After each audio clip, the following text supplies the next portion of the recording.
Namaste guys, Rajesh here for Namaste Tech, and in this video I'm going to do a camera comparison between the Moto G4 Plus, the Yu Yunicorn and the Redmi Note 3. So the Yu Yunicorn is the only phone out of the three handsets here that comes with a 13 megapixel f2.2 shooter at its rear. It also features face detection autofocus and a two-tone dual LED flash. The Redmi Note 3 and the Moto G4 Plus both come with a 16 megapixel shooter at their rear with an f2.0 aperture. The Redmi Note 3 features face detection autofocus, while the Moto G4 Plus features face detection autofocus as well as laser autofocus for faster autofocus times. It is also the only handset to feature larger 1.3 micron pixels that should give it an advantage over its competitors in low light. All the three phones feature a 5 megapixel shooter at the front. The Moto G4 Plus does have two key advantages over the Redmi Note 3 and the Yu Yunicorn in the camera department. Firstly, it's the only phone to feature an auto HDR mode, which means that you can simply put the phone in an auto mode for HDR, and as and when necessary the phone will automatically switch to it.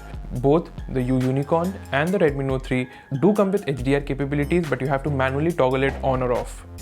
Secondly, the GeForce camera app features a professional mode that is significantly better than the manual mode found on the Redmi Note 3 or the Yu Yunicorn. You get to control the shutter speed, the ISO levels, exposure and whatnot, and other minute aspects of the camera which the Yu Yunicorn and the Redmi Note 3's camera app simply don't offer. The Redmi Note 3 also has one advantage over its two competitors here. It can record videos in 4K resolution.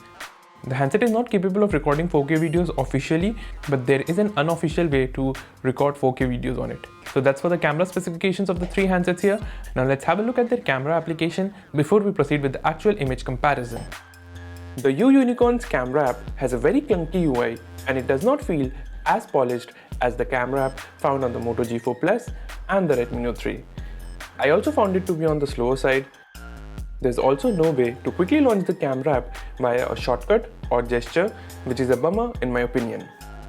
Digging into the settings menu of the camera app provides you with access to a bunch of options to play around with, including various scenes, enabling voice capture, gesture shot, smile shot, changing the ISO levels and more.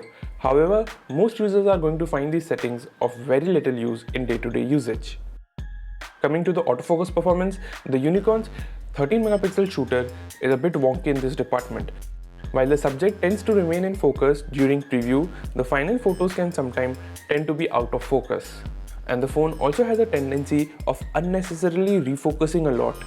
While there is a slight shot-to-shot delay on the Unicorn, this can be disabled by enabling the zero shutter lag option from the settings menu.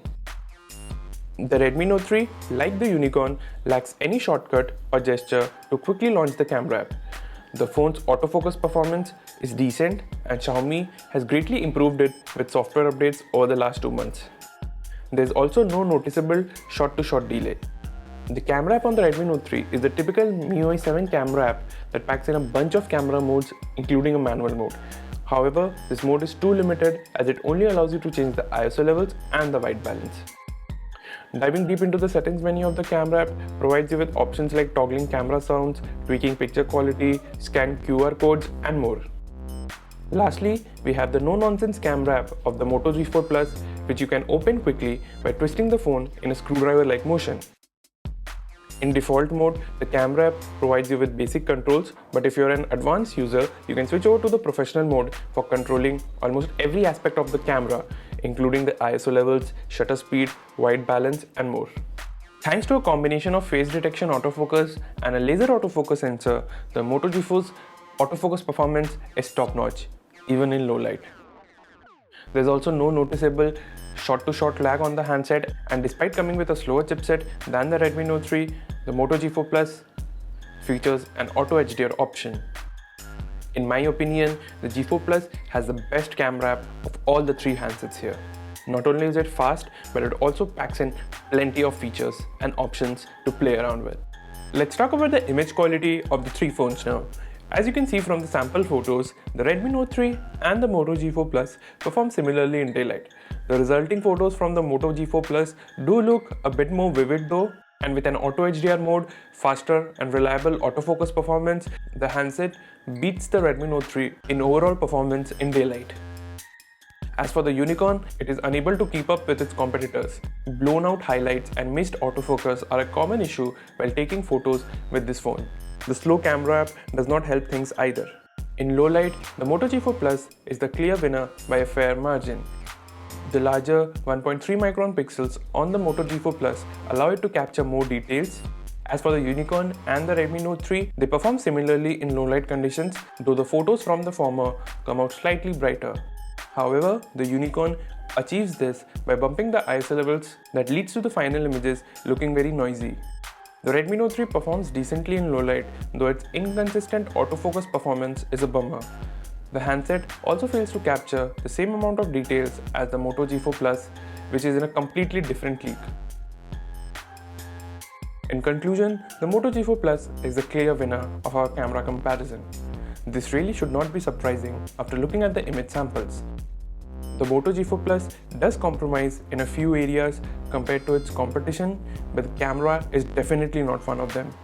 In fact, I can confidently say that the Moto G4 Plus delivers the best camera performance and experience in a smartphone inside the Rs 15,000 range. The Redmi Note 3 comes in second, with its low light performance being a disappointment. As for the Unicorn, I'm guessing the handset's camera quality will improve with a future software update from you, because right now it is just terrible. So that's it for this video guys, thanks for watching it. Do hit the like button below and subscribe to our channel if you have not already done so.